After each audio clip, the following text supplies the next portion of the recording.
Yo, what up? This your boy Tao Soprano, and you are watching Let's Talk.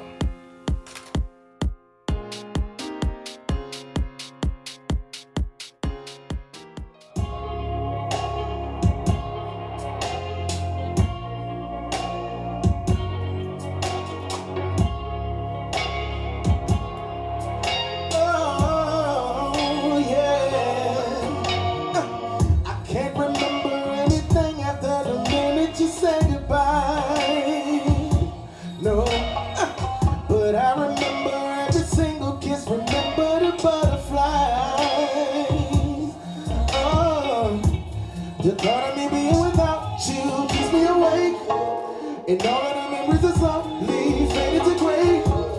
Visions of you in my head keep clouding my brain, and I ain't getting over you. There's nothing that I wouldn't do to get you back here with me. The smoke don't get me high, no, and I can't drink it away. Oh,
Hello everyone, and thank you for tuning in to Let's Talk.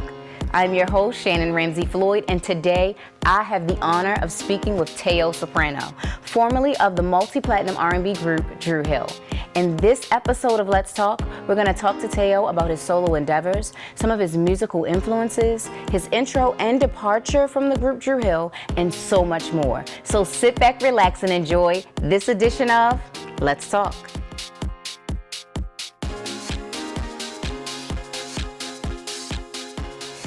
Tao Soprano. Hey, what's going on? First and foremost, I just want to thank you. Thank you for being a guest on the Let's Talk stage. Thank you for having me. How are you? I'm doing fine. I'm doing real good. God is good. You know Amen what I'm saying? all the time. That's it. So I'm breathing. I woke up this morning. That's you right. Know what I'm saying? And, I'm here talking to you. Well, and I am honored to get to hear more about you, and our audience gets to hear more about you. Mm-hmm. Just give us a little bit of who Tao is. Introduce yourself to the world. Man, Tao is a easygoing guy. I love to sing. That you do. I do have to say, you love to sing. Yeah. His performance, as you guys have gotten to see, was amazing. And I have to say, as a singer, as a vocalist, and I told you this off camera, your voice resonates. It has a warmth to it that I think a lot of people are going to be able to gravitate to. That's what's up. And we're going to get to your single, but you know, I love it. I love it already. Definitely. You had me singing. That's what's up. I'm like, oh, everybody in here can sing. We should have just harmonized. Exactly. You know what I mean? Well, look, you know, I say everybody got a song in their heart. That's it. You know, I don't know how well it's gonna come out, but everybody got a little song in their But heart. it sounded great. A couple people in here doing little riffs and runs. I was like, okay. So tell us about how you came to the group Dru Hill, because at least that's how I was introduced to Tao. I remember when you entered the group. I know you've been in the group for about 10 years now. 11, or a little, 12. All right, a little bit more than that, but at least a decade. Tell us what led you to the group. How did that happen? Pretty much, I had known the guys for a couple of years through Jazz. You know what I'm saying? I met Jazz first. Shout out to Jazz. That's my big friend. That's my man. And you know, I started rolling with Jazz when he was working on his solo project, and from there I met the rest of the guys, and you know, we were just you know good friends over the years, and then I think Cisco started doing Gone Country. And I had gave him a call to, you know, congratulate him on the show or whatever. And he was like, dude, we was just talking about you. And I was like, okay, that's what's up, you know. So he was like, I want to get in touch with everybody, and you know, we want to give you a call back. I still didn't know what was going on. So when they all got together, they called me back and pretty much was saying, look, we always thought you could be a part of the group, but we want, you know, to have a contest in Baltimore. Like, pretty much you got to work for it. We don't just want to throw you in the group. We want the fans to, you know, pick. So you are from Baltimore? No, I'm from Annapolis, Maryland. Okay. But it's You're all from the same. Maryland. We cousins. Okay. You know what I'm That's saying? right. We cousins. I got a lot of them. Yeah. That's all right. So they had the contest, and I think 92Q came out and all of that, and it was like 29 contestants, you know what I'm saying? And I went on at number 5, and from there, Cisco's dad walked up to me, and he was like, if my son don't pick you to be in this group, he's crazy.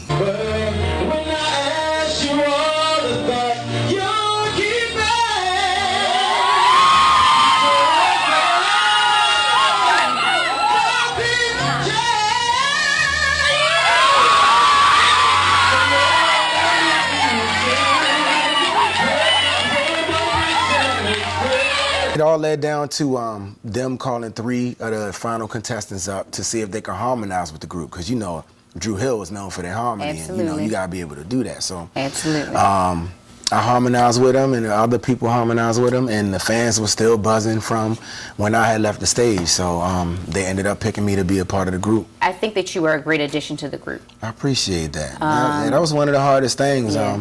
I talked about in another interview. You know, they asked me what was the hardest thing about it, and that pretty much was it. You know, coming into a legendary, you know, multi-platinum. Yeah, Dru Hill not just one of those groups you can just hop in. And, That's you right. know, so, you know, it took a while for people to get used to me, and through excitement, I think I kind of like, people thought that I was trying to out-sing the rest of the guys, you know, at first.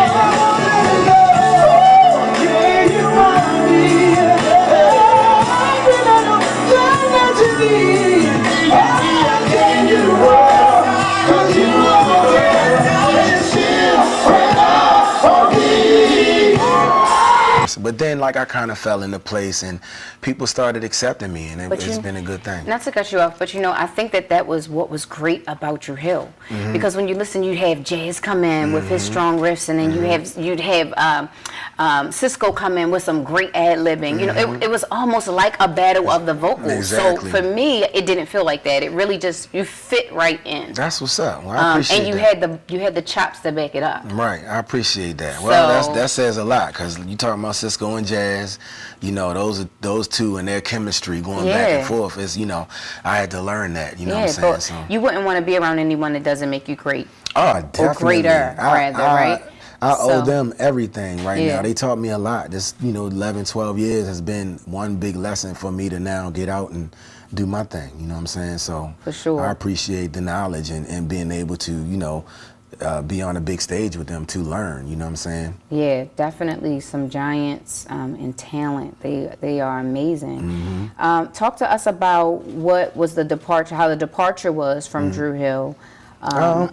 Pretty much, Jazz had left the group, or I don't really know exactly what happened with Jazz, you know what I'm saying? But once he left, Player came in. Okay. And it just seemed like, the group was trying to move in a different direction, you know what I'm saying? Which is cool. Like I said, I put in 10, 11 years, you know what I'm saying? And now I get to do my thing, you know what I'm saying? So that's pretty much what it was. They wanted to move in a different direction, and I wasn't a part of that direction, you know what I mean? So at the end of the day, they got my blessings, though. You know? Well, you already got a hit single.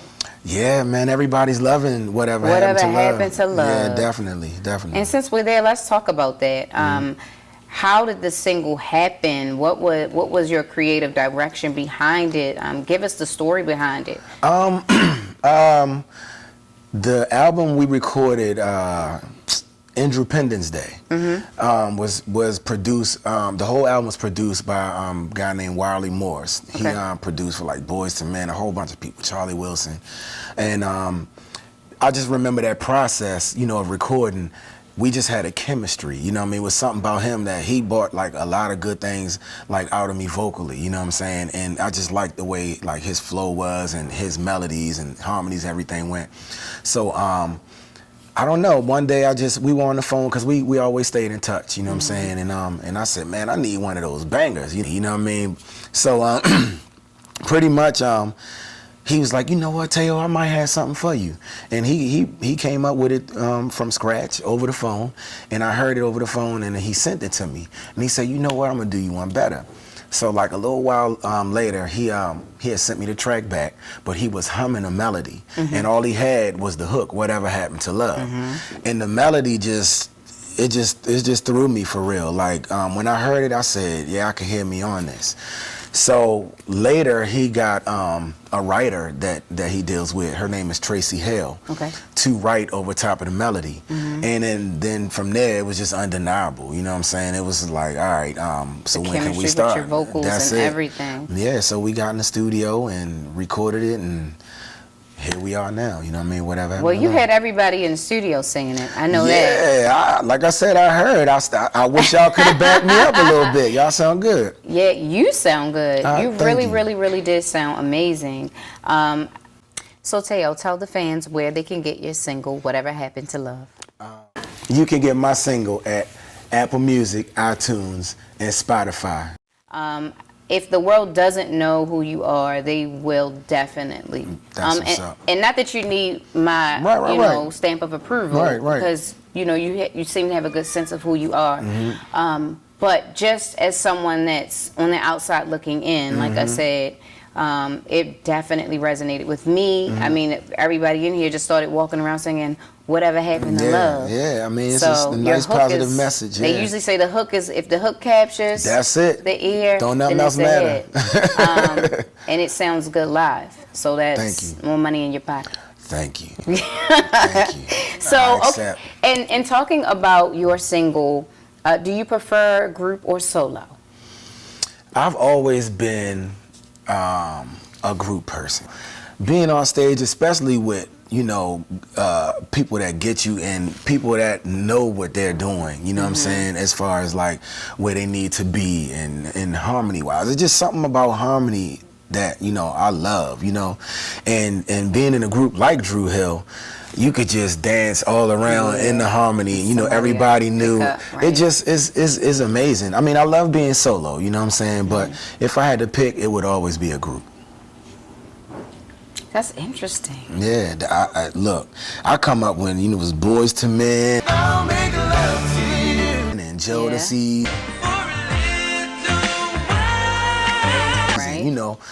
Men Conditions. you know what I'm saying, things like that. So, you know, and like a lot of people in my family sing as well. So we used to go to the bowling alleys and stuff like that and just sit around the table and harmonize. So coming from a family that sings a lot, what do you enjoy about being a recording artist? Because I know what it's like to have that freedom of just being playful with your vocals and, you know, having a good time with your family and your friends, especially if you have a family that sings or an artistic family.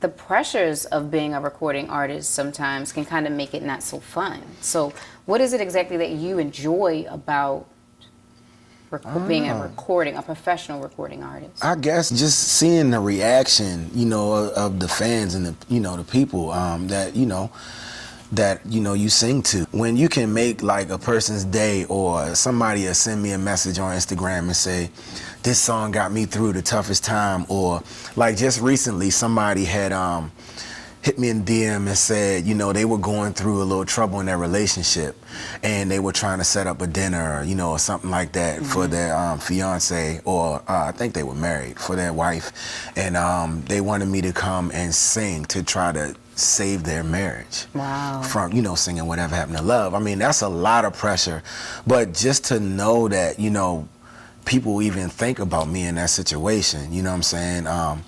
It's just an amazing feeling. And after being on stage with Dru Hill for 11 years, it's really no pressure at all. I mean, I done been in front of thousands of people, you know what I'm saying? So at this point, it just groomed me to, you know, become the solo artist that I am. That's good. I mean, they do say if you do what you love, you're never really working. That's you know, it. you never work That's a day in it. your life because you're actually enjoying it. It's fun for you. Yep. And it's healing for someone else, especially if you're in your purpose. Do you feel like you're in your purpose? I definitely feel like I'm in my purpose. I got a lot of people that won't allow me to do anything else. You know what I'm saying? Like, I have a really big support system, you know what I'm saying? So I definitely believe that this is what I was put here to do. You know what I'm saying? I've been singing since I was 4, and I've been hearing the same thing growing up, you know, even before Dru Hill, you know, that I was put here to sing. So, you know, whatever love I can spread, or just, you know, just to make somebody's day, or, you know what I'm saying, whatever I could do, I'm here for it. Amen to that. Yep. What would you change about the industry, if there were anything, with your experience? Now, before Dru Hill, were you in the industry, or was that like what catapulted you into that? I before Dru Hill, I sang on choirs, in groups. I sang in a group called Smooth, that's based out of Annapolis. That's SMUV. I think it was Seductive Music, Unique Vocals. Okay. And that was a group that my brother was in. He's a little older than me. And, you know, when I got to meet those guys, you know what I'm saying, they had another guy in the group, and he left. And when he left, it, you know, they were kind of like just, I guess, trying different members out, you know what I'm saying? And then finally, I guess I was old enough to put in the group, and they put me in the group, and that's what really got me started in learning how to record and things like that. And then from there, I joined a group later called Die Hard, based out of New York. And, you know, I stayed with them for about a year, and then from there, you know, as a struggling artist, you know, you move back and forth, you do certain things. But I always had to come home when, you know, things, you know, didn't seem to be going the right way, you know what I'm saying? To come back just to regroup, get a job, and, you know, just to come back and just, you know, start over, you know what I'm saying? So from Die Hard came Dru Hill, you know what I'm saying? And from there, you know, it's just been one big ride. That's really when, I guess, you kind of got really engulfed in the industry, and you got to see the ups and the downs and the ins and the outs. Definitely. And, you hear a lot of artists talking about, you know, the things that you go through, you know, being in a group and really being in the industry. Out of the things that you've heard, is there anything that you, if you were an executive, what would you do different with your artist or with your group than maybe you've experienced with Dru Hill? Nothing. Really, I mean, it was all a learning experience, the good and the bad, you know what I'm saying? I mean, you have nights where, I've had nights where like I forgot words in front of thousands of people.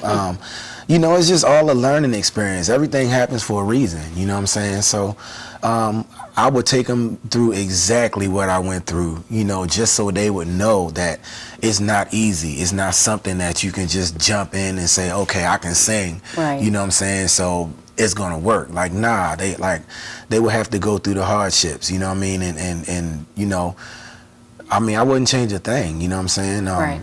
Pretty much, I would run them through the same boot camp I went through. You know what I mean? Yeah, I think what's lacking now, and maybe you can agree with this or not, the artist development. Exactly, definitely. There's not a lot of that. And I didn't have that.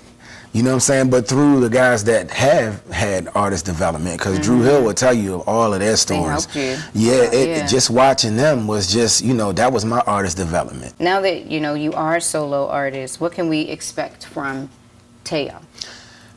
I just want to give people real R&B again, you know what I'm saying? And not to say that all of the R&B out is not real, but I just want to give them real singing again, you know what I'm saying? It's definitely filtered, so yeah, because a lot of the with other times, you know, I've been on stage and been on shows with certain people, you know what I mean?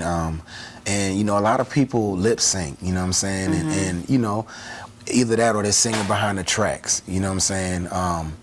So it's just like, I just want to give them the real, you know what I mean? Like what I grew up to, you know, going to the concerts and seeing somebody really, especially like coming up in church, you know what I'm saying? There's no hold back in church, you know what I mean? They gonna give it to you full blown 100%, you know what I'm saying? So I just want to give them that real R&B sound again, you know what I mean? And real singing.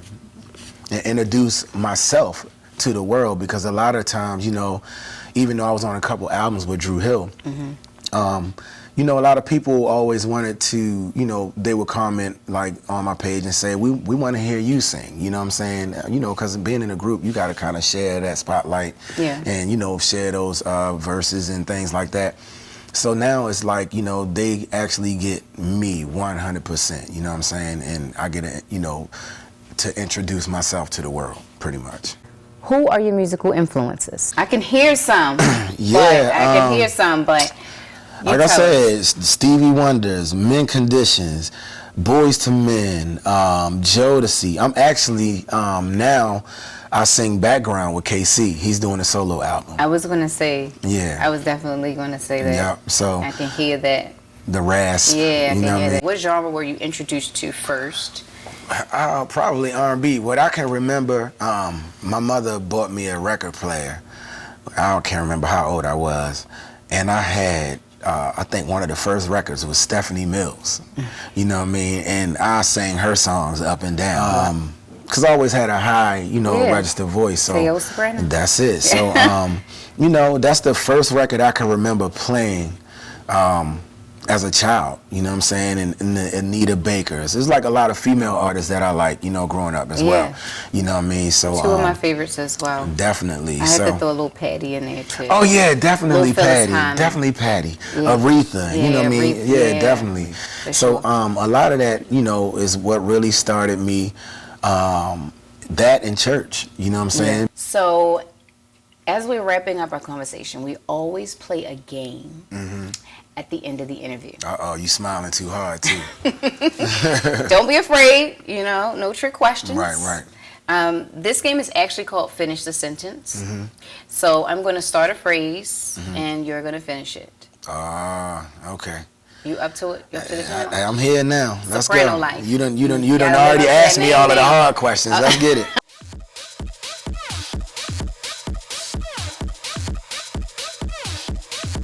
Okay, here we go. The last movie I saw was... Oh man, the last movie I saw was probably The Incredibles with my Okay. daughter. Yeah, Incredibles 2. Yeah, Incredibles 2. My kids love that movie. Yeah, yep. Speaking of your daughter, my daughter and I like to... We homebodies. We like to sit in the house and watch TV and just spend time with each other. Like my daughter's 7, but like, even if we have to go to the grocery store, let's say if I gotta go to the grocery store to pick up some stuff to cook or something like that, she'll say, well, Dad, is there anything in the house? You know, because she never wants to go anywhere, you know what I mean? So most of the time we're in the house, you know what I'm saying, when I'm not on the road, we're in the house and we're just enjoying each other's company. She's a daddy's girl. That's it. Yeah. I'm a daddy's girl. You know what that's all about. Well, ain't nothing wrong with that. Nothing wrong with it at all.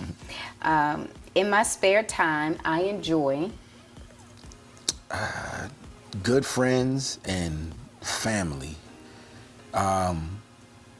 Being so busy, you know, all of the time, you kind of but you kind of miss being around your family and friends. You know, that's one thing I always did growing up, you know, just being around my family and all of my good friends, you know what I'm saying? You know, just to separate, you know, being on stage and, you know, it's just something that about my friends that, you know, and most of the friends I have, I've been friends with over 20 years, you know what I'm saying? Wow. So I just, you know, enjoy a good time with my family and friends because, you know, life is short, you know what I mean? So you can miss out on a lot of things, you know, being on the road and things like that. So my spare time, I pretty much like to just be around good people, my good family and my friends. the best thing about today is? The best thing about today is that I get to be on Let's Talk. You know, it's a beautiful thing. Good answer. You know? It's a beautiful Good thing. answer, You know, Tao. you know, just being here and you know, people wanting to know about me and you know and being around good people. I like good people. Well, tell us what's next for you. We know that you have the single out. Whatever Happened to Love. Yep. Tell the people what else is next, where they can see you, or if you're hitting another stage soon. Tao Soprano on IG, and you know you'll find out everything that I have going on. Okay. I have a Facebook as well, so you know what I mean. Check Give them me your out. Facebook. Tao Soprano, TaoSoprano. That's right. We definitely want to know how we can see you, hear you, get in contact with you. Definitely. I got a feeling Oh yeah. Well, it's gonna be some come on, God. great things. Definitely. Some great things Yep. happening. Yep. I know a big God, so Yeah, me too. I know you got some big things coming up. Definitely. Yep. Absolutely. As we bring this conversation to a close, I just want to thank Tao Soprano again for gracing the Let's Talk stage. Thank you for coming out, and we can't wait to have you back. And if you know anyone who should be featured on the Let's Talk stage, you should go to IncisiveEntertainment.com and let us know who that person is so we can get them up here and have a great conversation with them. Follow us at letstalk.now, and I'm your host, Shannon Ramsey Floyd. Follow me at ShannonRamsey_. And again, if you have something to say, let's talk.